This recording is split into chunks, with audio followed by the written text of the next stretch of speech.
بسم اللہ الرحمن الرحیم نحمدہ ونصلی علی رسولہ الکریم اما بعد فاعوذ باللہ من الشیطان الرجیم بسم اللہ الرحمن الرحیم رب اشرح لی صدری ویسر لی امری واحلل عقدۃ من لسانی یفقہوا قولی۔ سامعین السلام علیکم ورحمۃ اللہ وبرکاتہ۔ سورۃ المزمل، یہ سورت جو ہے وہ مکی ہے، 2 رکوع ہیں، 20 آیات ہیں۔ ویسے تو اس کو مکی صورت ہی کہا جاتا ہے، لیکن اس میں جو 2 رکوع ہے تو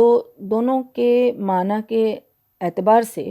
پہلے رکوع کو مکی کہتے ہیں اور دوسرا جو رکوع ہے اس کو مدنی قرار دیا گیا ہے۔ وہ اس وجہ سے کیونکہ دوسرے رکوع میں قتال فی سبیل اللہ کا ذکر ہے، جو کہ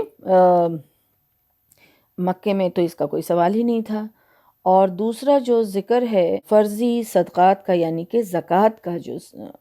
ذکر ہے، تو زکوٰۃ کا حکم بھی نصاب جو اس کا فکس کر کے ایک فرض کے طریقے پر جو بتایا گیا، تو وہ فرض جو ہے وہ مدینہ میں ہی ہوا، تو جس کی وجہ سے دوسرے رکوع کو مدنی رکوع کہا جاتا ہے، یعنی مدینہ میں نازل شدہ آیات۔ بہرحال اس میں موضوع کے اعتبار سے اس کے موضوع اور مضامین کو جب ہم دیکھتے ہیں تو سب سے اہم جو چیز اس میں بتائی گئی ہے وہ یہ ہے کہ رسول اللہ صلی اللہ علیہ وسلم کو جس کار عظیم کا بار ڈالا گیا تھا ان کے اوپر، تو اس کی ذمہ داریاں کو سنبھالنے کے لیے آپ صلی اللہ علیہ وسلم کو تیار ہونے کی تلقین کی گئی کہ آپ اپنے آپ کو تیار کیجئے، اور اس کا عملی صورت بتایا گیا کہ بہترین طریقہ اس کا ہے کہ آپ رات میں اٹھیں اور آدھی رات تک یا اس سے کم اور زیادہ جو ہے وہ نماز پڑھا کریں۔ دوسری چیز جو اس میں بتائی گئی وہ یہ ہے کہ رسول اللہ صلی اللہ علیہ وسلم کو یہ تلقین کی گئی کہ آپ اپنا معاملہ جو ہے اللہ کے حوالے کر کے مطمئن رہیں، اور جو بھی مخالفین ہیں، آپ کے مخالفت میں جو لوگ باتیں کریں گے اور ان کے جو کارنامے ہوں گے، تو آپ اس پر صبر کریے گا اور ان سے جو ہے کسی طرح کا آپ اپنے طور پہ ان سے بدلہ نہیں لیجئے، اللہ پہ چھوڑ دیجئے، اللہ سبحانہ وتعالیٰ ان سے نبٹ لے گا۔ اور تیسری جو بات ہے وہ یہ ہے کہ رسول اللہ صلی اللہ علیہ وسلم کے جو مخالفت کرنے والے لوگ ہیں ان کو متنبہ کیا گیا کہ دیکھو تم اپنے نبی کی بات کو مان لو، اسی میں تمہارا خیر ہے، کیونکہ تم سے پہلے بھی جو قومیں آئیں، جس طرح سے فرعون کی طرف بھی ہم نے رسول بھیجا تھا، لیکن ان لوگوں نے جب نافرمانی کی رسولوں کی تو پھر ان کا انجام کیا ہوا وہ پتہ ہے۔ اگر مان لو کہ اگر دنیا میں تمہارے اوپر عذاب نہیں بھی آیا تو آخرت میں تمہارے اس کفر، اس نافرمانی اور اس ایسے بدعمل کی وجہ سے جو تم کو سزا ہوگا، تو پھر اس سے تم کو کون بچا سکتا ہے۔ بسم اللہ الرحمن الرحیم۔ یا ایہا المزمل، اے جو کپڑا اوڑھے ہوئے ہو، قم اللیل الا قلیلا، رات کا تھوڑا حصہ چھوڑ کر باقی رات کھڑے رہا کرو، نصفہ او انقص منہ قلیلا، رات کا نصف حصہ یا اس سے کچھ کم کر لو، او زد علیہ ورتل القرآن ترتیلا، یا اس سے زیادہ تھوڑا کر لیجئے اور قرآن کو خوب ٹھہر ٹھہر کر پڑھیے۔ کپڑا اوڑھنے والے، یہ خطاب رسول اللہ صلی اللہ علیہ وسلم سے کیا جا رہا ہے، اور یہ جو خطاب کرنے کا جو انداز ہے بہت ہی پرخلوص ہے اور بہت ہی پیار سے لطیف انداز میں خطاب کیا جا رہا ہے، اور یہ بات بتائی جا رہی ہے کہ دیکھو اب اس طرح سے آرام سے پیر پھیلا کر سونے کا وقت اب تمہارا نہیں رہ گیا بے فکری کے ساتھ، بلکہ اب تمہارے اوپر جو ذمہ داری ڈالی گئی ہے اس کے لیے تم کو اب چوکنا رہنا ہے اور اپنے آپ کو تیار کرنا ہے۔ اور عملی طریقہ جو اس تیاری کا بتایا گیا وہ کیا کہ رات میں تھوڑے وقت کو چھوڑ کر کے آپ باقی وقت میں جو ہے کھڑے رہا کیجئے، یعنی کہ نماز پڑھیے۔ کتنا نماز پڑھیے یہ بھی بتا دیا گیا کہ آدھی رات، یا اس سے تھوڑا سا کم یا پھر اس سے تھوڑا سا زیادہ۔ اور اس رات میں کرنا کیا ہے؟ اس رات میں جو نماز پڑھنا ہے، جو عبادت کرنی ہے، اس میں قرآن پڑھنا ہے۔ اور کیسے پڑھنا ہے؟ وَرَتِّلِ الْقُرْآنَ تَرْتِیلًا، کہ ترتیل کے ساتھ پڑھنا ہے۔ ایک بات تو یہاں آئی نماز پڑھنے کی، دوسری بات یہاں آ رہی ہے ترتیل کے ساتھ قرآن پڑھنے کی۔ ترتیل میں کون کون سی باتیں آئیں گی؟ ترتیل میں کسی چیز کی خوبی، اس کی آرائش اور بھلائی اور سہولت کے ساتھ پڑھنا، حسن تناسب کے ساتھ کسی کلمے کو ادا کرنا، یا پھر اس کے معنی میں یہ بھی آتا ہے کہ خوش آوازی سے پڑھنا اور پڑھنے میں خوش الحانی اور حسن ادائیگی جو ہے اس کا خیال رکھنا۔ تو اس لحاظ سے اس قرآن کو ٹھہر ٹھہر کر اور الگ الگ کر کے پڑھنے کی بات کو ترتیل کہا جاتا ہے۔ اور جب عمر رضی اللہ عنہ سے دریافت کیا گیا تھا، لوگوں نے دریافت کیا تھا کہ ترتیل کیا ہے، تو انہوں نے رسول اللہ صلی اللہ علیہ وسلم سے فرمایا کہ یہ ترتیل کیا ہے؟ تو ترتیل جو ہے وہ تجوید کے معنوں میں لیا گیا کہ ترتیل یعنی کہ تجوید کے ساتھ قرآن کو پڑھا کرو۔ تو اس طرح سے ہر لفظ کو ٹھہر ٹھہر کر الگ الگ کر کے پڑھنا، اور اس طریقے پر پڑھنے کا فائدہ بھی ہے۔ اور فائدہ کیا ہوتا ہے کہ ہر لفظ کی جو ہے ادائیگی کے ساتھ ساتھ انسان اس کے معنی پر غور کر سکتا ہے، اور یہ معنی ساتھ کے ساتھ دل میں اس کے اترتا بھی چلا جاتا ہے۔ اور یہ جو ترتیل کی بات آئی ہے، تو ترتیل میں صرف لفظ کی ادائیگی کا ہی خیال نہیں رکھنا ہے، بلکہ اس کے حرف کی ادائیگی کا بھی خیال رکھنا ہے، اس کے حرکات کی ادائیگی کا بھی خیال رکھنا ہے، اس کے جو سکون اور شد اور مد ہیں سب کے حق کو ادا کرنے کے ساتھ ہی قرآن کو پڑھنے کا یہاں حکم دیا جا رہا ہے رسول اللہ صلی اللہ علیہ وسلم کو، اور ان کے بعد ہم لوگوں کو یہ تعلیم دی جا رہی ہے کہ قرآن کس طرح سے پڑھنا ہے، یعنی کہ قرآن پڑھنے کے کیا آداب ہیں، وہ جو ہے قرآن کو کس طرح سے پڑھنا چاہیے، اس کا کیا حق ہے، وہ یہاں بتایا گیا کہ ترتیل کے ساتھ پڑھنا ہے۔ اب یعنی کہ قرآن کو جس طرح سے آج پڑھا جا رہا ہے کہ روانی کے ساتھ پڑھ لیا، نہیں، بلکہ آہستہ آہستہ ایک ایک لفظ زبان سے ادا کرنا ہے، ایک ایک آیت پر ٹھہرنا ہے، تاکہ ذہن پوری طرح اللہ کے کلام کے مفہوم کو اور اس کے مدعا کو سمجھے، اور اس کے مضامین سے انسان کا دل متاثر ہو، اس پر اثر ہو۔ کہیں اللہ سبحانہ وتعالیٰ کی ذات اور صفات کا ذکر ہے تو اس کی عظمت جو ہے وہ دل میں طاری ہو، کہیں اس کی رحمت کا بیان ہے تو دل میں جو ہے شکر کا جذبات پیدا ہو، اور اسی طرح سے کہیں اللہ کے غضب اور اس کے عذاب کا ذکر ہے تو دل پر خوف طاری ہو، کہیں کسی چیز کا حکم ہے یا کسی چیز سے منع کیا گیا ہے تو سمجھا جائے کہ کس چیز کا حکم دیا گیا ہے اور کس چیز سے منع کیا گیا ہے۔ تو کیا سمجھ میں آیا کہ قرأت یعنی کہ قرآن کی جو تلاوت کی جائے گی تو محض صرف ایک قرآن کے الفاظ کو زبان سے ادا کر دینا ہی کافی نہیں ہوگا، بلکہ اس کے اوپر غور و فکر تدبر کے ساتھ جو ہے تلاوت ہونی چاہیے۔ اور ہمیں جو ہے اس سے فائدے بھی ہیں، کیونکہ جب ہم قرآن کو سمجھیں گے تبھی ہمارا جو عمل بدلے گا، اور عمل بدلے گا تبھی ہمارے لیے وہ نجات کا ذریعہ بنے گا۔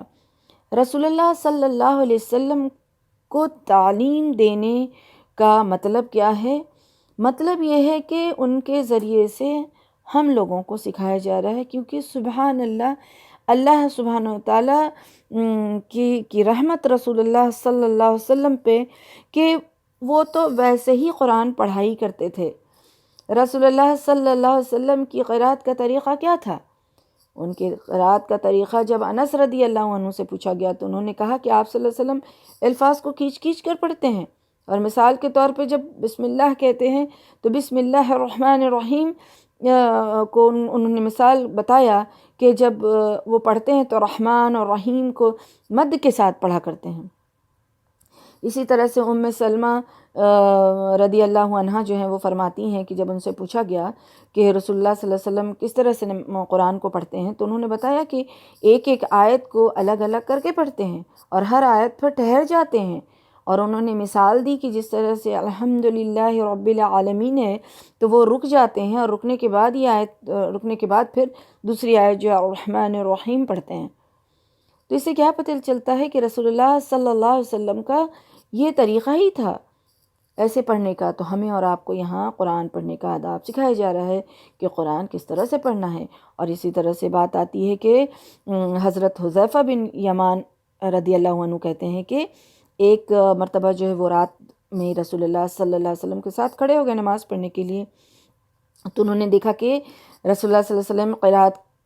کر رہے ہیں، تو ان کا انداز کیا ہے کہ جہاں تسبیح کا موقع آتا تو وہاں تسبیح فرماتے، جہاں دعا کا موقع آتا تو وہاں دعا مانگتے، جہاں اللہ تعالیٰ کی پناہ مانگنے کا موقع آتا تو وہاں پناہ مانگتے۔ تو اس طرح یہ طریقہ تھا رسول اللہ صلی اللہ علیہ وسلم کی قرات کرنے کا، یعنی کہ ان کے تلاوت کرنے کا۔ اور پھر یہ بھی بات آتی ہے کہ ایک دفعہ رسول اللہ صلی اللہ علیہ وسلم نماز میں جو ہے یہ صورت پڑھ رہے تھے کہ ان تعذبہم فإنہم عبادک وإن تغفر لہم فإنک انت العزیز الحکیم۔ تو رسول اللہ صلی اللہ علیہ وسلم حدیث میں آتا ہے کہ وہ رات بھر اسی آیت کو دہراتے رہے اور یہاں تک کہ صبح ہو گئی۔ اس کا معنی کیا تھا کہ اگر تم انہیں عذاب دو، اگر تو اسے عذاب دے تو وہ تیرے بندے ہیں، اور اگر تو انہیں معاف فرما دے تو غالب اور دانا ہے۔ تو اس طرح سے رسول اللہ صلی اللہ علیہ وسلم کو تو یہ طریقہ ہی تھا، یہ معمول ہی تھا کہ قرآن کو اس طرح سے ایک ایک لفظ کو، ایک ایک حرف کو جدا جدا کر کے پڑھتے تھے، یعنی کہ ایک دم کلیئر پڑھتے تھے، بات کو سمجھتے تھے اور سمجھنے کے ساتھ اس کا جواب دیتے تھے، اس پہ ان کا ایکشن ہوتا تھا کہ کیا کرنا ہے، کہاں پہ تسبیح کرنی ہے، کہاں پہ اللہ کی پناہ مانگنی ہے، اللہ سے اللہ کے پناہ میں جانا ہے، اور کہاں جو ہے وہ دعا کرنی ہے۔ تو یہ سارا تو طریقہ ان کا تھا ہی ویسا قرآن پڑھنے کا۔ تو ہمیں اور آپ کو یہاں تعلیم دی جا رہی ہے کہ تلاوت جو ہے وہ کس طرح سے کرنا چاہیے۔ اور حسن بصری فرماتے ہیں کہ رضی اللہ عنہ کو انہوں نے ایک انسان کو دیکھا کہ وہ شخص جو ہے وہ قرآن پڑھ رہا تھا، ایک آیت پڑھتا اور پھر روتا چلا جاتا، ایک آیت پڑھتا پھر روتا چلا جاتا، اور تو پھر انہوں نے فرمایا کہ لوگوں تم کو پتہ ہے کہ ترتیل کیا ہے؟ یہ ترتیل ہے، یعنی قرآن کو پڑھنا، سمجھنا اور ہیبت جو ہے اس کے دل پہ طاری ہو جائے، اثر کرے، وہ جو ہے ترتیل ہے۔ یعنی کہ جب انسان قرآن پڑھتا ہے تو اس کے اندر عاجزی، اس کے اندر سکون، اس کے اندر شوق، اس کے اندر خوف، یہ ساری چیز جو ہے وہ آ جانی چاہیے۔ اللہ سبحانہ وتعالیٰ خوش ہوتا ہے ایسے تلاوت کرنے والوں سے جو خوش الہامی کے ساتھ اور بلند آواز میں قرآن کو پڑھتا ہے، اس کو زیادہ اللہ سبحانہ وتعالیٰ جو ہے اس کو ویسے لوگوں کی قرات کو جو ہے وہ زیادہ سنتے ہیں دھیان سے۔ سبحان اللہ۔ وقت کے تعلق سے اگر ہم دیکھیں کہ کتنی دیر نماز پڑھنا چاہیے، تو رسول اللہ صلی اللہ علیہ وسلم کی عادت کیا تھی کہ ام المؤمنین سیدہ ام سلمہ رضی اللہ عنہا بیان کرتی ہیں کہ رسول اللہ صلی اللہ علیہ وسلم رات کو نماز پڑھتے، پھر اس قدر سو جاتے جتنی دیر نماز پڑھی تھی، پھر اتنی دیر نماز پڑھتے جتنی دیر سوئے تھے، پھر اس کے بعد اتنی دیر سو جاتے جتنی دیر نماز پڑھی تھی، یہاں تک کہ صبح ہو جاتی۔ جس سے کیا پتہ چلتا ہے کہ رسول اللہ صلی اللہ علیہ وسلم کی عادت ہی یہ تھی کہ وہ آرام کرتے، ذرا سوتے، پھر نماز پڑھتے، پھر نماز پڑھتے، پھر ذرا آرام کرتے۔ تو یہ رات بھر کی ان کی عادت تھی۔ تو ہمیں اور آپ کو یہ تعلیم دی جا رہی ہے کہ نماز کتنی پڑھی جائے اور کس قدر پڑھی جائے اور کیسی پڑھی جائے، یہ ساری چیزیں بتائی گئی۔ اس کے بعد پھر اللہ تعالیٰ فرماتے ہیں کہ انا سنلقی علیک قولا ثقیلا، بے شک ہم آپ پر ایک بھاری کلام دینے والے ہیں۔ اس لیے یہ جو تیاری بتائی جا رہی ہے نماز پڑھنے کی رات کی، وہ اس لیے کہ ہم آپ کے اوپر ایک بھاری کلام ڈالنے والے ہیں۔ اب یہ بھاری کلام کیا ہے؟ بھاری کلام سے مراد قرآن ہے، یا وہ ذمہ داری ہے، یا پھر اللہ کا احکام ہے جو قرآن میں ہے، کیونکہ اس پر رسول اللہ صلی اللہ علیہ وسلم کو خود بھی عمل کرنا تھا، اور اس عملی نمونہ جو ہے لوگوں کے سامنے پیش کرنا تھا، اور دعوت بھی ساری دنیا کے سامنے پیش کرنا تھا، اور پھر اس دعوت کے ضمن میں جب لوگ مخالفت میں جو اٹھیں گے تو پھر ان کا مقابلہ بھی کرنا تھا، اور اسی وجہ سے آپ کو کہا جا رہا ہے کہ آپ اپنے آپ کو تیار کریں۔ ان ناشیۃ اللیل ہی اشد وطئا واقوم قیلا، رات کا اٹھنا یقیناً نفس کو بہت زیر کرنے والا ہے اور قرآن پڑھنے کے لیے زیادہ موزوں وقت ہے۔ اب یہ جو بات بتائی گئی کہ رات کا اٹھنا جو ہے یقیناً نفس کو بہت ہی زیر ہے، یعنی کہ تہجد کی نماز، رات کی نماز سے کیا مراد ہے؟ تہجد کی نماز، یا 5 نمازوں کی فرضیت تو معراج میں ہوئی تھی۔ اس سے پہلے آپ صلی اللہ علیہ وسلم بھی اور دوسرے صحابہ کرام بھی رات کی نماز ہی پڑھا کرتے تھے، لیکن باجماعت کا کوئی تصور نہیں تھا، کیونکہ حکم ہی نہیں آیا تھا۔ صحابہ کرام اپنے اپنے گھروں میں نماز اپنے اپنے طور پہ پڑھ لیا کرتے تھے۔ جب 5 نمازوں کی فرضیت ہو گئی تو پھر یہ نماز جو ہے صرف رسول اللہ صلی اللہ علیہ وسلم کے لیے فرض رہ گئی، اور باقی مسلمانوں کے لیے پھر فرضیت ساقط کر دی گئی۔ ایسی کوئی جو ہے فرض نہیں تھی لوگوں پر نماز پڑھنا۔ ہاں، لیکن اس کی ترغیب بہت دلائی گئی، رات کی نماز کی فضیلت بتائی گئی ہے، اور قرآن حدیث میں اس کا ذکر آتا ہے، اور یہ بتایا جا رہا ہے کہ یقیناً نفس کو بہت ہی جو ہے بھاری پڑے گا۔ تو یہ نفس کی اصلاح کے لیے تہجد میں اٹھنا بہت ہی کارگر ہے، کیونکہ نفس مار کر انسان اٹھتا ہے، نفس مار کر انسان اٹھتا ہے، کیونکہ وہ وقت آرام کرنے کا، وہ وقت سونے کا، اس وقت جس نے اپنے آپ کو نفس کے حوالے کرنے سے بچا لیا، یعنی نفس کو اپنے کنٹرول میں کر لیا، تو وہ انسان پھر اس لائق ہو جاتا ہے کہ وہ دنیا میں نیک کام اور بڑے بڑے کام کو کر سکے۔ کیونکہ اکثر انسان جو بگڑتا ہے وہ نفس کی پیروی کرنے اور خواہشات کی پیروی، نفس کی پیروی کرنے کے لیے ہی کی وجہ سے ہی انسان جو ہے وہ دوسرے طریقے کو اختیار کرتا ہے، یا پھر نیکی سے محروم رہتا ہے اور بڑے بڑے کام کو نہیں کر پاتا ہے۔ لیکن جو اپنے نفس کو کنٹرول میں کر لے تو پھر اس کے لیے کوئی مشکل نہیں، اور اللہ سبحانہ وتعالیٰ، اور اس کی وجہ یہ ہے کہ جو انسان اس وقت جس نے ایک کام کیا کہ اپنے آپ کو نفس کے حوالے کرنے سے بچا لیا، تو پھر اس کے ساتھ اللہ کی اتنی بڑی نصرت اور تائید حاصل ہوتی ہے جس کا کوئی اندازہ نہیں کیا جا سکتا ہے۔ اب تہجد کی نماز کے بارے میں ہم تھوڑا سا دیکھیں گے کہ رات کی نماز کی کتنی فضیلت ہے۔ رات کی نماز پڑھنے کی جو یہاں ترغیب دلائی جا رہی ہے اس کی بہت اہمیت ہے اور اس کی بہت فضیلت ہے۔ رات کو جو نماز پڑھتا ہے وہ اللہ تعالیٰ کا جو بندہ ہے وہ اللہ کے قریب ہوتا ہے، اور رسول اللہ صلی اللہ علیہ وسلم کیا فرماتے ہیں کہ اللہ تعالیٰ بندے سے سب سے زیادہ قریب رات کے آخری درمیانی حصے میں ہوتا ہے۔ بس اگر تم ہو سکے تو اس ویسے بندوں میں جو ہے تم شامل ہو جاؤ، اور اس مبارک وقت میں اللہ کا ذکر کرتے رہو، اور تم ویسے ہی لوگوں میں ہو جاؤ جو ذکر کرتے ہیں۔ پھر یہ جو ہے سب سے افضل نماز، نفلی نماز میں سب سے افضل نماز جو ہے وہ تہجد کی نماز کو کہا گیا ہے، کہ حضرت ابو ہریرہ رضی اللہ عنہ سے روایت ہے کہ رسول اللہ صلی اللہ علیہ وسلم نے فرمایا کہ فرض نماز کے بعد سب سے افضل درمیانی نماز ہے، یعنی رات کی نماز ہے، اور اللہ کے قرب کا ذریعہ ہے۔ کہ رسول اللہ صلی اللہ علیہ وسلم نے فرمایا کہ تم تہجد ضرور پڑھا کرو، کیونکہ وہ تم سے پہلے صالحین کا طریقہ ہے۔ تو تہجد کیا ہے؟ صالحین کا طریقہ ہے، اور یہ جو شعار ان کا رہا ہے، اور قرب الہی کا خاص وسیلہ ہے، اور وہ گناہوں کے برے اثرات کو مٹانے والی ہے، اور معاصی سے روکنے والی ہے۔ سبحان اللہ، یعنی کہ تہجد کی نماز جو ہے اللہ کی قربت کا ذریعہ ہے، صالحین کا طریقہ ہے، گناہوں سے کے اثر کو جو ہے وہ مٹا دیتی ہے اور گناہ سے روکنے والی چیز ہے۔ سبحان اللہ۔ تو اس کے بہت سارے فائدے ہیں،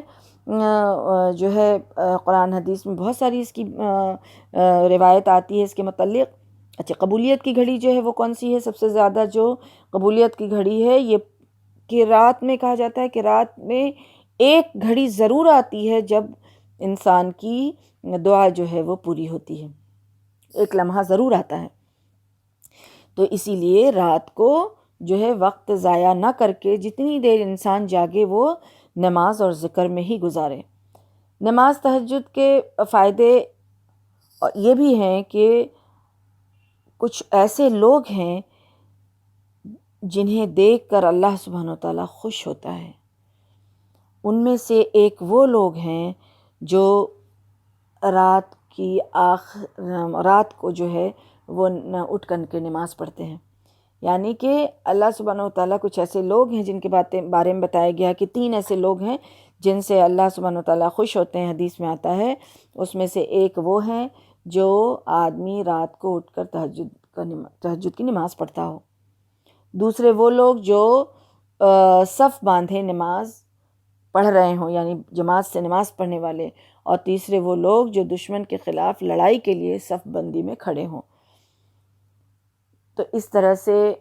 یہ فائدے ہیں۔ رضا الہی حاصل کرنے کا وقت ہے، یعنی اس وقت جو رات کی نماز پڑھتا ہے، جو تہجد کی نماز پڑھتا ہے، اس کے بارے میں آتا ہے کہ پروردگار رات کے آخری حصے میں اپنے بندے سے راضی ہونے کے اعتبار سے سب سے زیادہ قریب ہوتا ہے، یعنی اس وقت اللہ کو راضی کرنے کا وقت ہے۔ تو رسول اللہ صلی اللہ علیہ وسلم نے فرمایا کہ اگر تم رات کے اس حصے میں اللہ تعالیٰ کو یاد کرنے والوں میں ہو سکے تو ہو جاؤ، حدیث میں آتا ہے۔ اور کیا آتا ہے کہ سب سے زیادہ جو ہے دعا تو قبول ہوتی ہے، اور پھر کیا ہے کہ اس میں یہ جو نماز ہے مشکل ہے اٹھنا، لیکن اٹھ گیا تو اس کی اتنی فضیلت بتائی گئی ہے، اس کے درجات بلند ہوتے ہیں۔ جو انسان تہجد کی نماز پڑھتا ہے تو اس کے بارے میں رسول اللہ صلی اللہ علیہ وسلم نے کیا فرمایا ہے کہ جو آدمی رات کی نماز یعنی تہجد کی نماز پڑھتا ہے، اس میں اگر 10 آیات پڑھ لے صحیح طریقے سے، تدبر کے ساتھ،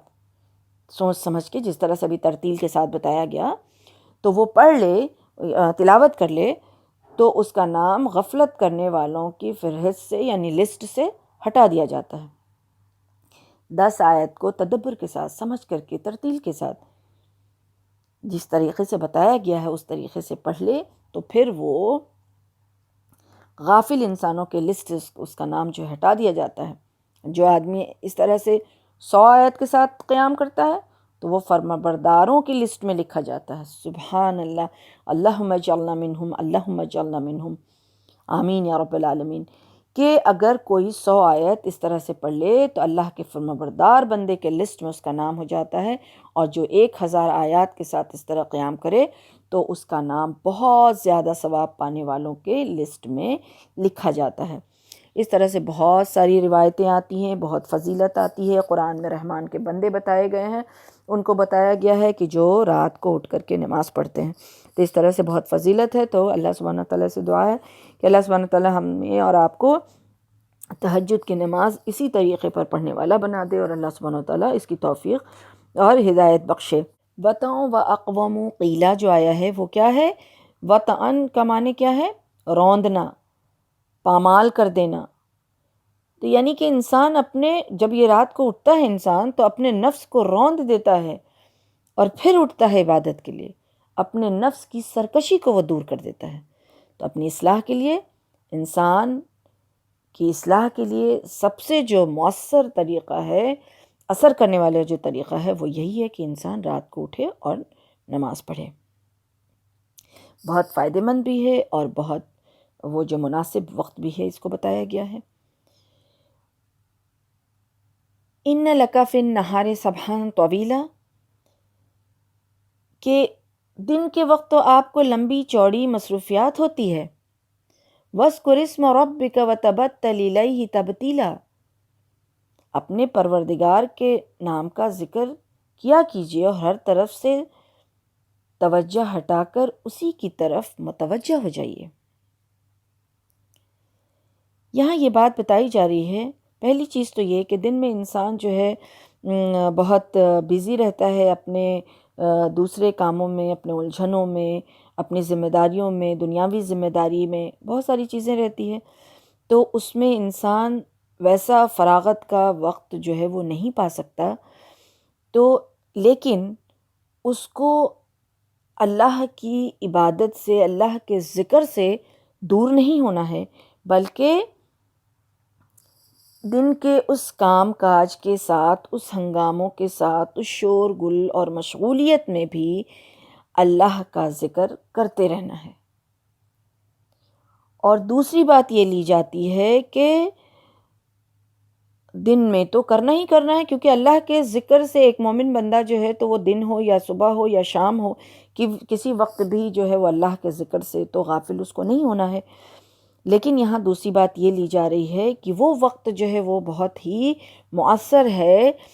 یعنی کہ دن میں تو تم اس طرح سے اپنے آپ کو فارغ نہیں پا سکتے ہو، اس لیے تمہارے لیے رات کو اٹھنا جو ہی مناسب ہے اور بہت اچھا وقت ہے تمہارے لیے، اس لیے اٹھا کرو۔ اور یہاں ہٹ جانے کی جو بات آئی کہ اپنے آپ کو سب کی طرف سے ہٹا کر کے اس اللہ کی طرف ہی متوجہ ہو جاؤ، ہٹنے سے مراد جو ہے یہ لیا جاتا ہے کہ جب وہ لوگ آپ کی مخالفت کریں گے اور جب آپ دین کا کام کریں گے اور پھر ان کی باتیں ہوں گی اور ان کا جو عمل جو ہے وہ غلط ہوگا، خراب رویہ ہوگا، تو پھر اس وقت آپ ہٹ جائیے اور ان کے لیے آپ کے دل میں خیر خواہی رہنا چاہیے۔ اس وقت آپ خاموش ہو جائیے، اس وقت آپ کو ان سے بحث کرنے کی کوئی ضرورت نہیں ہے،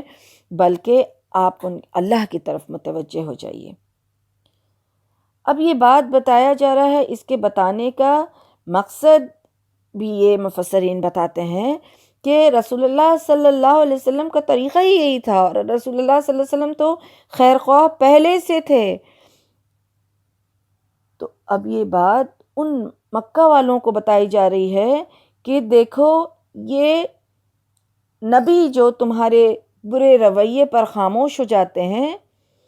اس کا مطلب یہ ہرگز نہ لیا کرو کہ یہ کمزور ہیں، بلکہ ان کو یہی تعلیم دی گئی ہے کہ یہ تمہارے برے اعمال، برے اخلاق کا یہ جواب برائی سے نہ دیں۔ اور یہ تعلیم امت کو دی جا رہی ہے کہ جب وہ دعوت کا کام کرے، جب اصلاح کا کام کرے، تو کسی طرح کے ان کے برے الفاظ کا اور برے رویے کا دل میں برا نہ مانے، غم نہ کرے، اور اس کے لیے پھر چڑچڑا نہ بن جائے، اپنے اندر چڑچڑاہٹ پن نہ فیل کرے، بلکہ اس وقت خاموش ہو جائے۔ پھر جب اس کو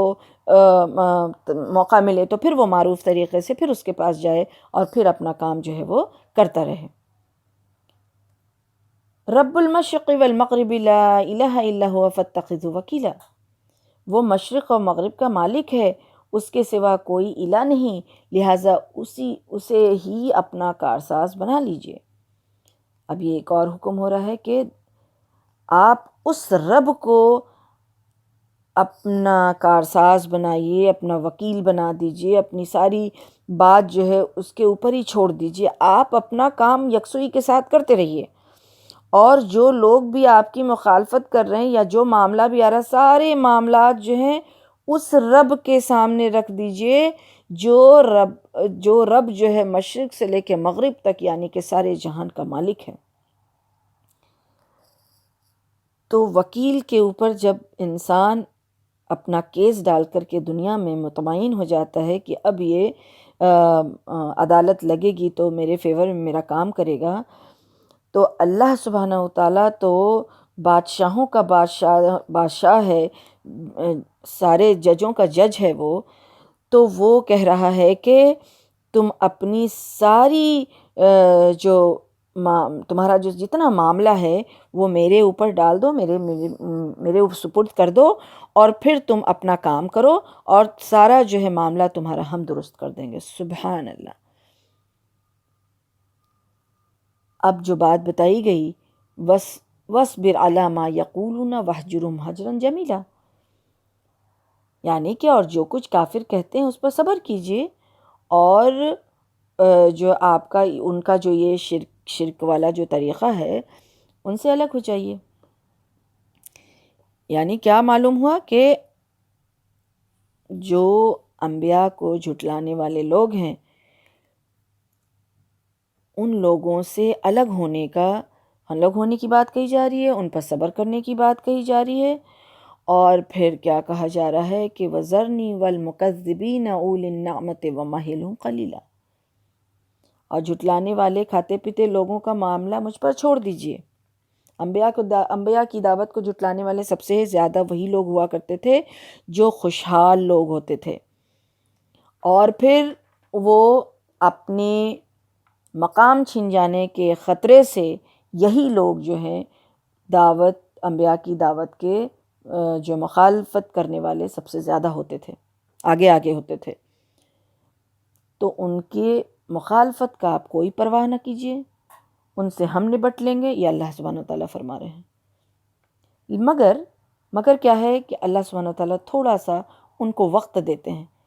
ان کی رسی ڈھیلی چھوڑ دیتے ہیں کہ وہ پھر اپنی اس نافرمانی میں، اپنے کفر میں، اپنی برائی میں دیکھو کیا کرتا ہے۔ اللہ سبحانہ وتعالیٰ اس کو تھوڑی دیر موقع بھی دیتے ہیں، ایک طرف سے اگر دیکھا جائے تو ہر برائی کے لیے ایک مہلت ہے، جب تک انسان کی موت نہیں آ رہی ہے، جب تک اللہ سبحانہ وتعالیٰ اس کو پکڑ نہیں رہا ہے، تب تک اس کے لیے مہلت بھی ہے اور ڈیل بھی ہے۔ تو کس کے لیے کیا ہے وہ تو اللہ سبحانہ وتعالیٰ ہی بہتر جانتے ہیں، لیکن اس کو کچھ وقت دیا جاتا ہے اور اس میں کئی مصلحتیں ہوتی ہیں۔ تو یہ آسودہ حال لوگ، یعنی خوشحال لوگ،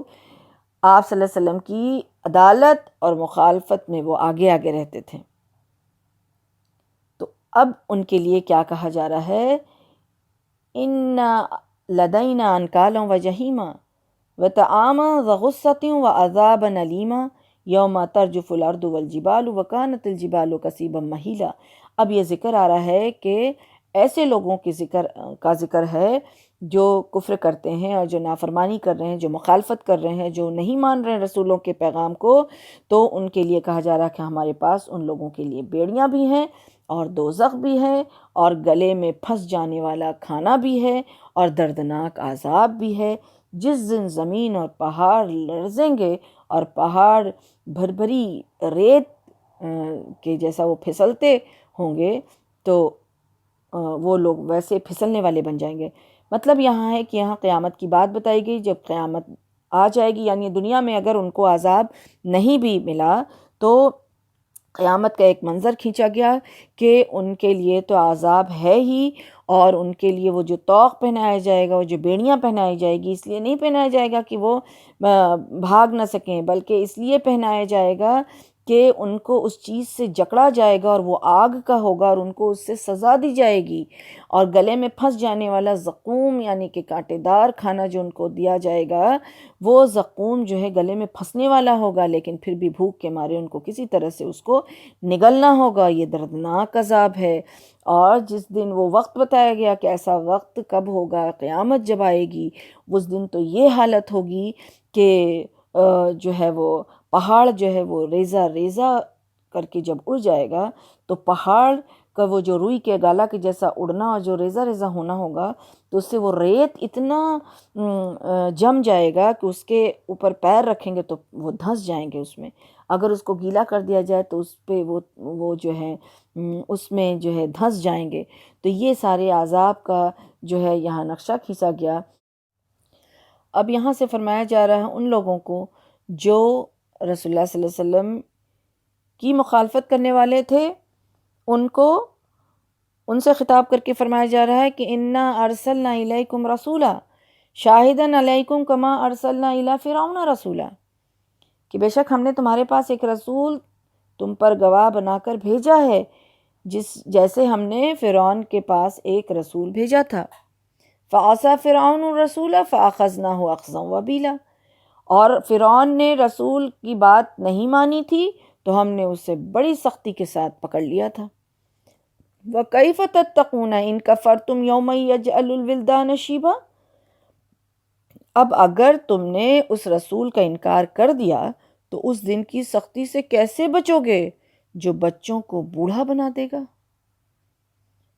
السماء منفطر به کان وعدہ مفعولا، جس کی سختی سے آسمان پھٹ جائے گا، یہ اللہ کا وعدہ ہے جو پورا ہو کر کے رہے گا۔ ان هذه تذکرہ فمن شاء اتخذ الی ربہ سبیلا، یہ قرآن یقیناً ایک نصیحت ہے، اب جو چاہے وہ اپنے پروردگار کی طرف جانے والی جو راہ ہے یعنی صراط مستقیم اختیار کر لے، اور جو چاہے پھر انکار کرے، پھر اس کا ٹھکانہ تو جہنم ہے، وہ تو بتا دیا گیا۔ تو یہاں ان لوگوں کو خطاب کر کے یہ کہا جا رہا ہے کہ دیکھو تم رسول کی بات کو مان لو۔ نہیں ماننے کی مثال تم یہ دیکھو کہ فرعون کی طرف بھی ہم نے رسول بھیجا تھا، پھر فرعون نے کیا کیا؟ فرعون نے تکبر کیا اور اس نے نافرمانی کی، سرکشی کی اور رسول کی بات کو نہ مانی، تو پھر اس کے اس حرکت کی وجہ سے اس کو جو ہے وہ دریا میں ڈبا دیا گیا، اور اس کے آل یعنی کہ اس کے سارے لوگوں کو صفحہ ہستی سے مٹا دیا گیا۔ یہ ان کا نام و نشان باقی نہیں ہے۔ تو تم اس کے مقابلے میں جیسے ان لوگوں نے اللہ کے مقابلے میں کچھ نہ کیا اور کچھ نہ کر سکے اور کچھ نہ کر سکیں گے، رسول کا انکار کرنے کا کیا ان کو انجام بھگتنا پڑا، کیونکہ اب وہ دن سے ڈرو۔ ان کو تو دنیا میں عذاب دکھایا گیا، اب اگر تم یہ سوچتے ہو کہ اگر تم کو عذاب یہاں نہیں مل رہی ہے، اور اس کی تو حکومت تھی تم سے زیادہ، یعنی مکہ والوں کو کہا جا رہا ہے کہ وہ تو بہت بڑا حکمران تھا، اس کو تو میں نے دولت بھی دی تھی، اقدار بھی دیا تھا، طاقت بھی دیا تھا، فوجیں بھی دی تھی، بہت کچھ دیا تھا اس کو، لیکن اس نے صرف رسول کی نافرمانی کی، بات نہ مانی، اکڑ گیا، تو پھر اس کا کیا حال ہوا؟ تمہارے پاس تو وہ سب کچھ بھی نہیں دیا ہے تم کو، تمہارے پاس تو وہ بھی نہیں ہے، پھر بھی تم اتنا اکڑ رہے ہو۔ اور وہ دن یاد کرو، اگر تم کو دنیا میں عذاب نہیں مل رہا ہے تو اس کا مطلب یہ مت سمجھو، وہ دن یاد کرو جس کی سختی سے کیا بچے جو ہیں وہ بوڑھے نظر آنے لگیں گے، اس دن کی ہیبت سے۔ وہ آخرت کا دن، وہ قیامت کا دن ایسا ہوگا، اتنی ہیبت ہوگی، اتنا خوف ہوگا، اتنا خطرناک ہوگا، اتنا مشکل اور کٹھن والا دن ہوگا کہ بچے جو ہیں وہ بوڑھے نظر آنے لگیں گے، اور اس کی سختی سے آسمان جو ہے پھٹ جائے گا۔ اللہ اکبر۔ اور یہ بات کلیئر کر دی گئی کہ یہ اللہ کا وعدہ ہے جو پورا ہو کر کے رہے گا۔ اللہ کا وعدہ سچا ہوتا ہے، اللہ کا وعدہ ہے، کوئی انسان تم سے وعدہ نہیں کر رہا ہے، اور کوئی جو ہے رسول کی بات یہ نہیں ہے، بلکہ رسول تو وہ کہہ رہے ہیں جو اللہ کہہ رہا ہے، یعنی یہ اللہ کا وعدہ ہے، یہ میرا وعدہ ہے جو پورا ہو کر کے رہے گا۔ تو اب اتنی ساری باتیں تم کو بتا دی گئی اور یہ اگزامپل تم کو دے دیا گیا۔ اب قرآن کیا ہے؟ ایک نصیحت ہے، قرآن ایک نصیحت ہے، قرآن میں اللہ تعالیٰ کے سارے احکام ہیں، قرآن میں زندگی گزارنے کا طریقہ ہے، قرآن جو ہے وہ اپنے زندگی کو سنوارنے کے لیے ہے۔ تو اگر تم چاہتے ہو تو اپنی زندگی کو سنوار لو، اللہ کے فرمانبردار بن جاؤ، اللہ کی نافرمانی سے نکل جاؤ، رسولوں کی پیروی کرو، اور اگر تم ایسا کرو گے تو تم جو ہو وہ صحیح راہ اختیار کرو گے اور یہ تمہارے لیے فائدہ ہوگا، اور اگر تم ایسا نہیں کرتے ہو تو انجام سے تم باخبر رہو کہ کیا ہوگا تمہارے ساتھ۔ اب جو اس سورت کی آخری آیت ہے وہ ایک پورے رکوع پر مشتمل ہے، اور اس نزول کے اعتبار سے اس کو مدنی مانا گیا ہے، اور اس میں بہت ساری روایتیں آتی ہیں کہ پہلے جو آیت آئی تہجد کی نماز کے ضمن میں، یعنی رات میں اٹھ کر کے نماز پڑھنے کے ضمن میں اسی صورت میں، اس کے بعد یہ آیت جو ہے وہ کسی کے نزدیک 8 ماہ، کسی کے نزدیک 1 سال، کسی کے نزدیک 10 سال، اس طرح سے بہت ساری روایت آتی ہے۔ تو زیادہ تر مفسرین نے یہی لیا ہے کہ 10 سال بعد یعنی کہ مدینے میں نازل ہوئی، اور اس کی وجہ ہم نے پہلے ہی دیکھ لیا کہ اس کی وجہ یہ ہے کہ قتال اور زکوٰۃ کا ذکر بھی اس آیت میں ہے۔ اللہ سبحانہ وتعالیٰ فرماتے ہیں ان ربک یعلم انک تقوم ادنی من ثلثاء اللیل ونصفہ وثلثہ وطائفۃ من الذین معک واللہ یقدر اللیل والنہار، کہ آپ کا پروردگار یقیناً جانتا ہے کہ آپ قریب 2/3 رات اور کبھی نصف رات یعنی آدھی رات اور کبھی 1/3 رات نماز میں کھڑے ہوتے ہیں، اور آپ کے ساتھیوں میں سے بھی ایک گروہ کھڑا ہوتا ہے، اور رات دن کو تو اللہ ہی کم و بیش کرتا ہے، اور اسے معلوم ہے کہ تم اوقات کا صحیح شمار نہ کر سکو گے، لہٰذا اس نے تم پر مہربانی فرمائی، لہٰذا اب جتنا قرآن آسان ہو پڑھ لیا کرو، قرآن پڑھ لیا کرو، یعنی علم ان لن تحصوہ فتاب علیکم فاقرؤوا ما تیسر من، کہ تم اب اس وقت تو گھڑی تھی نہیں، اور یہ کم اور زیادہ پڑھنے کی بات جو تھی تو صحابہ کرام کو کبھی کم کبھی زیادہ تہائی رات جو ضروری لگتا تھا ان کو پڑھنے کے لیے، تو کبھی کبھی تو وہ جو ہے رات کا اکثر حصہ کبھی کبھی قیام میں ہی گزار دیتے تھے احتیاط کے طور پہ، کہ کہیں وہ تہائی حصہ جو ہے اس سے کم نہ ہو جائے۔ تو اس طرح کھڑے کھڑے ان کے پاؤں میں بھی ورم آ جایا کرتا تھا، تو اللہ سبحانہ وتعالیٰ سبحان اللہ اپنے بندے پر کتنا رحمت کرتا ہے کہ اس نے تخفیف کر دی، اور اس میں کمی کر دی کہ اب تم جتنا چاہو، تم سے جتنا میسر ہو تم پڑھو۔ اللہ سبحانہ وتعالیٰ جان رہا ہے تمہارے ہر حرکات سکنات، تمہاری مجبوریاں، تمہاری مشغولیت، ہر چیز کو اللہ سبحانہ وتعالیٰ جانتا ہے، تو جتنا تم سے آسانی سے جتنا ہو سکے تم پڑھو، اسے معلوم ہے۔ اب کیا معلوم ہے؟ آگے بھی اللہ سبحانہ وتعالیٰ فرما رہے ہیں کہ علم ان سیکون منکم مرضی، اب یہ عام حکم ہے، یہ نماز فرض نہیں ہے، لیکن لوگوں کو دیکھیے کتنی وضاحت کر کے بتائی گئی ہے کہ ہر چیز اس میں کھول کھول کر بیان کر دی گئی ہے کہ اللہ سبحانہ وتعالیٰ جانتا ہے کہ تم میں سے کوئی مریض ہوگا، کوئی بیمار ہوگا، وآخرون یضربون فی الارض یبتغون من فضل اللہ، کچھ ایسے لوگ ہوں گے جو اللہ کی فضل کو تلاش کرنے میں سفر کرتے ہوں گے،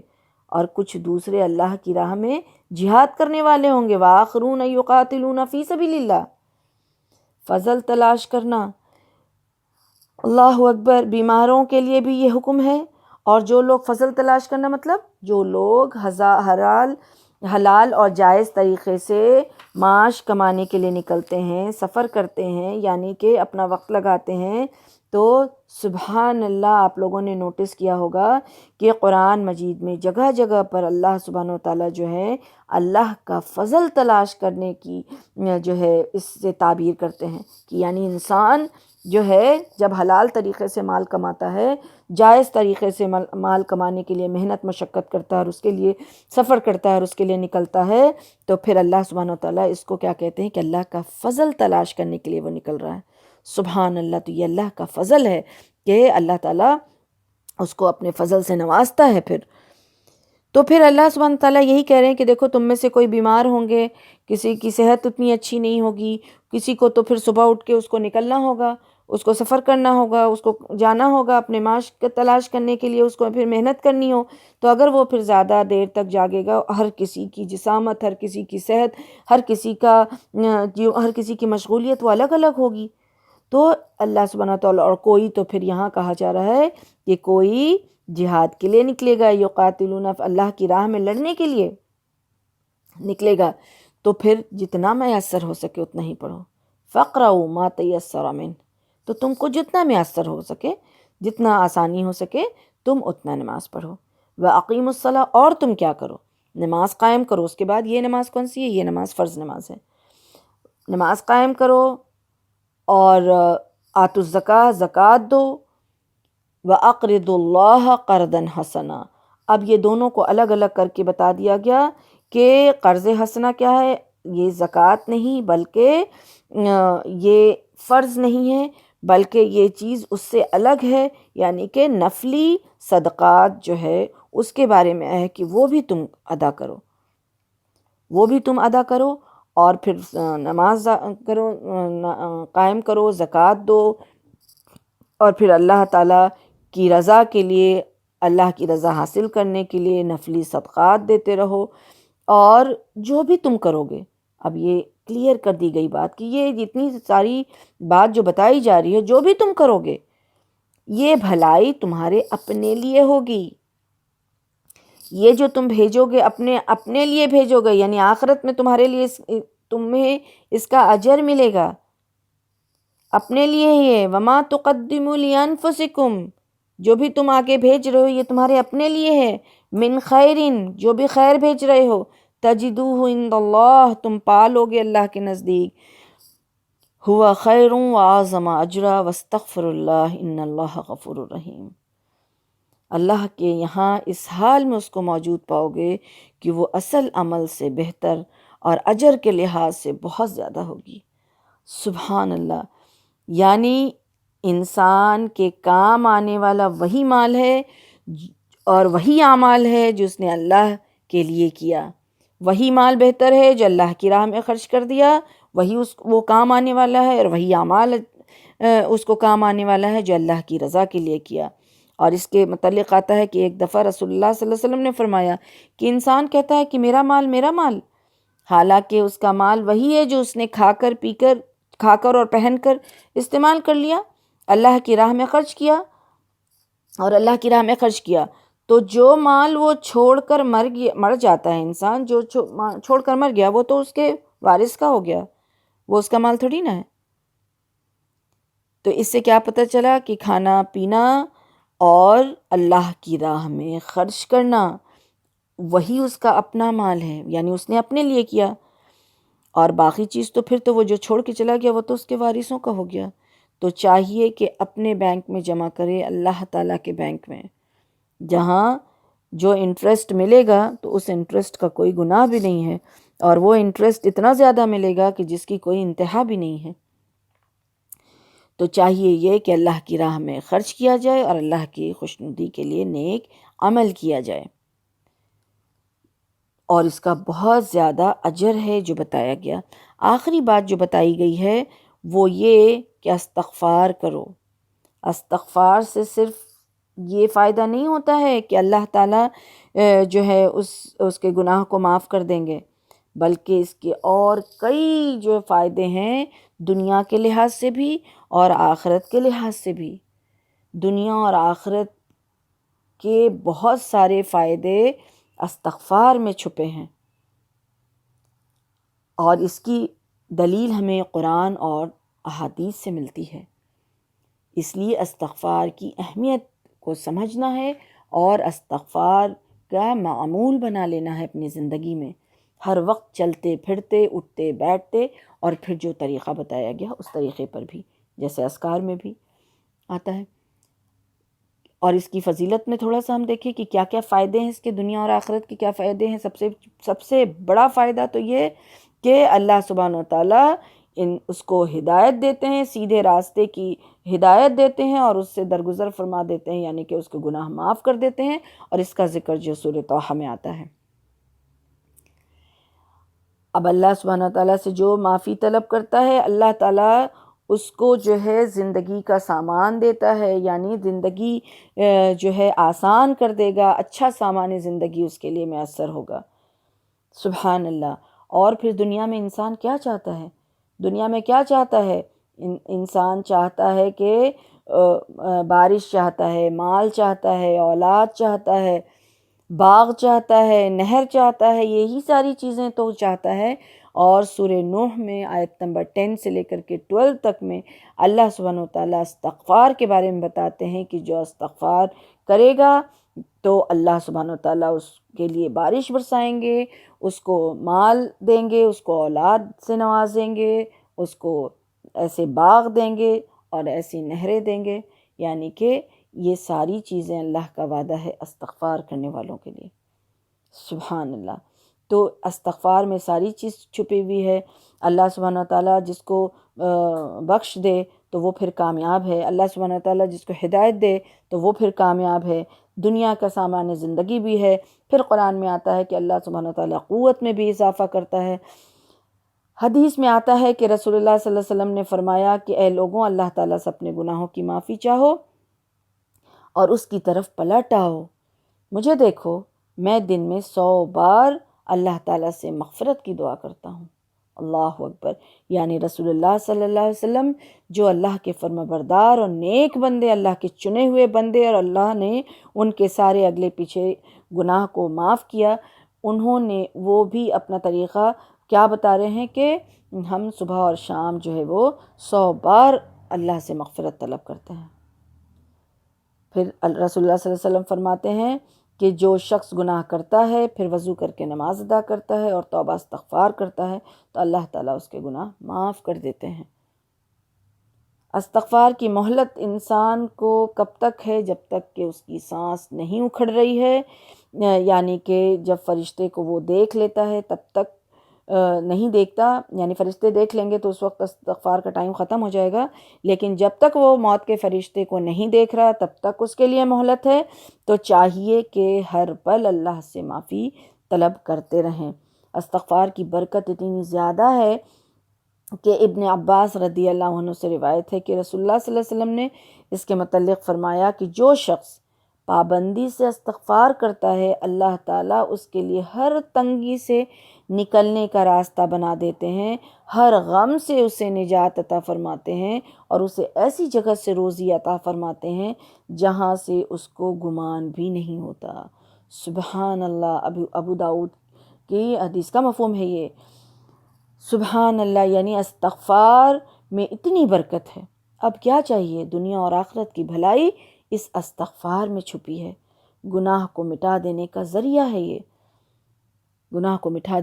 دینے کا ذریعہ ہے۔ انسان جب گناہ کرتا ہے تو اس کے دل پر جو ہے وہ ایک داغ لگ جاتا ہے۔ اب دلوں کا داغ جو ہے، دلوں کا زنگ جو ہے، دلوں کا رنگ جو ہے، یہ برائی کا، وہ کس چیز سے صاف ہوتی ہے، کس چیز سے دور ہوتی ہے؟ استغفار سے دور ہوتی ہے۔ یعنی دلوں کی صفائی کا ذریعہ ہے استغفار۔ اللہ سے استغفار طلب کرتے رہنا چاہیے۔ اللہ تعالیٰ کی رحمت کا ذریعہ ہے یہ استغفار۔ اللہ تعالیٰ رات بھر اپنی رحمت کا ہاتھ بڑھائے رکھتا ہے تاکہ جس شخص نے دن میں کوئی گناہ کیا ہو وہ رات میں اللہ تعالیٰ کی طرف پلٹ آئے اور دن بھر اپنی رحمت کا ہاتھ بڑھائے رکھتا ہے تاکہ رات میں اگر کسی نے گناہ کیا ہو تو وہ دن میں اپنے رب کی طرف پلٹے اور گناہوں کی معافی مانگے یہاں تک کہ سورج مغرب سے طلوع ہو۔ تو اس سے کیا پتہ چلتا ہے کہ اللہ سبحانہ وتعالیٰ کی رحمت نازل ہوتی ہے ایسے شخص پہ جو استغفار کرتا ہے۔ اور دنیا اور آخرت کی اتنی بڑی بڑی نعمتوں کا ذکر قرآن اور حدیث میں آیا ہے، اور اس کے لیے پھر اللہ سبحانہ وتعالیٰ نے رسول اللہ صلی اللہ علیہ وسلم کے ذریعے، قرآن میں تو ذکر آیا ہی آیا ہے اور حدیث میں بھی اس کا ذکر آیا ہے، اور پھر قرآنی دعائیں بھی اس کے لیے، قرآنی استغفار بھی ہیں،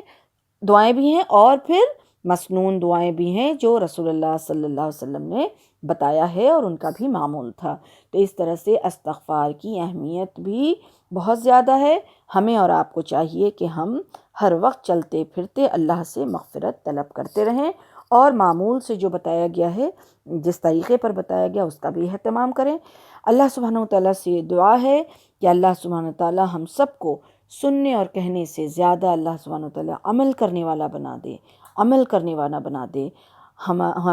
ہم سب کو عملوں میں ڈھال دے۔ آمین یا رب العالمین۔ تو ہم لوگوں نے اس سورہ میں جو مین جو بات دیکھنی تو ساری بات ہی چاہیے، جو مین چیز ہم اس سورہ سے لیں گے، ہم جو سبق لیں گے، وہ سب سے پہلی چیز جو ہے لینے کی وہ یہ ہے کہ قرآن کو کس طرح سے پڑھنا ہے، قرآن کو کس طرح سے پڑھنا ہے، ترتیل کو اچھی طرح سے سمجھنا ہے کہ کیا ترتیل ہے اور کیا حکم اللہ سبحانہ وتعالیٰ نے ہمیں اور آپ کو دیا ہے کہ قرآن پڑھنے کا طریقہ کیا ہونا چاہیے۔ اس کے لیے ہمیں تجوید کو بھی سیکھنا ہے اور ترجمہ کو بھی سیکھنا ہے اور اس کے ایکسپلینیشن کو یعنی تفسیر کو بھی جاننا ہے تاکہ ہم ٹھیک سے اس کا حق ادا کر سکیں اور اس طریقے پر قرآن پڑھ سکیں جس طریقے پر اللہ سبحانہ وتعالیٰ نے حکم دیا ہے۔ سبحان اللہ۔ دوسری چیز ہمیں جو پتہ چلتی ہے، جس کو ہم خیال رکھیں گے، کہ ہم جب بھی اصلاح کا کام کریں یا دعوت کا کام کریں تو ہمیں اپنے آپ کو اللہ کے حوالے کرنا ہے، ہمارا معاملہ اللہ کے اوپر چھوڑنا ہے، اور ہمیں نہ تو غم کرنا ہے، نہ تو مایوس ہونا ہے، نہ تو غصہ ہونا ہے، اور نہ ہی اپنے اندر جو ہے وہ کسی طرح کی جو ہے خلش رکھنا ہے اس چیز سے، بلکہ اس شخص کے لیے خیر خواہی رہنا ہے اور پھر اس کو معروف طریقے سے بتاتے رہنا ہے۔ تیسری چیز جو ہمارے دیکھنے کی ہے وہ یہ ہے کہ رسول کی نافرمانی، رسول اللہ صلی اللہ علیہ وسلم جو ہے وہ ہر شخص کے لیے اللہ کے حکم سے وہاں وہ گواہی دے دیں گے کہ ہم نے حق بات پہنچا دی تھی، ہم نے حق بات پہنچا دی تھی اور ساری بات ٹھیک ٹھیک سے واضح کر دیا گیا تھا۔ اب اس نے کیا کیا وہ اس کا عمل ہے، اللہ سبحانہ وتعالیٰ پھر اس سے جو ہے وہ حساب لیں گے۔ تو رسولوں کی نافرمانی کرنے کا کیا انجام ہوگا وہ اس میں بتایا گیا، تو اس کا خیال رکھنا ہے۔ اب جو اہم بات پتہ چلی وہ کیا ہے؟ تہجد کی نماز۔ تہجد کی نماز یعنی رات کی نماز، اور نماز رات کا ایک پہر جو ہے ضرور ایسا آتا ہے کہ جس میں دعا قبول ہوتی ہے، تو رات کے وقت کو ضائع نہیں کرنا ہے، کیونکہ آج کل کے جو معاشرے کا جو ماحول بن گیا ہے وہ کیا ہے کہ وقت کو برباد سے برباد کیا جاتا ہے، تو اس بربادی سے اپنے آپ کو بچانا ہے اور اللہ کے ذکر میں اپنے وقت کو لگانا ہے، خاص کر کے رات کا وقت۔ اور تہجد کی فضیلت جو اتنی دیکھی، رات کے نماز کی جو اتنی فضیلت ہم لوگوں نے جانی، تو اللہ کو راضی کرنے کے لیے جب اللہ نے یہ کہہ دیا کہ تم سے جتنا میسر ہو سکے، جتنا تم سے میسر ہو سکے 10 آیت ہی کم سے کم پڑھ لو، سبحان اللہ، تو پھر ہم اس سے کیوں عاجز ہو؟ اللہ سبحانہ وتعالیٰ سے اپنے لیے دعا بھی کرنا چاہیے، اور پھر یہ اللہ کی نصرت حاصل ہوتی ہے اس سے کہ ہم جو دن میں کام کرتے ہیں وہ اس کے لیے ہمیں ہمت اور طاقت اور مقابلہ کرنے کے لیے اللہ سبحانہ وتعالیٰ طاقت دیتے ہیں اور اللہ کی مدد آتی ہے، اور پھر دنیاوی اور آخرت کی جو بھی ہم دعا مانگتے ہیں تو اللہ راضی ہوگا، تو دنیا اور آخرت دونوں ہی کامیاب ہوں گے۔ تو اس لیے اس نماز کا اہتمام کرنا۔ اور جو ایک چیز تھی سب سے آخر میں وہ یہ کہ استغفار کا معمول بنا لینا، کہ استغفار صبح اور شام بھی، استغفار ہمیں اذکار میں بھی، اور استغفار چلتے پھرتے بھی، اور استغفار جب بھی ہم سے کوئی غلطی اور کوتاہی ہو جائے اس کے بعد بھی۔ جزاک اللہ خیر۔ اللہ سبحانہ وتعالی ہم سب کو سننے اور کہنے سے زیادہ عمل کی توفیق دے، آمین یا رب العالمین۔ وما علینا الا البلاغ۔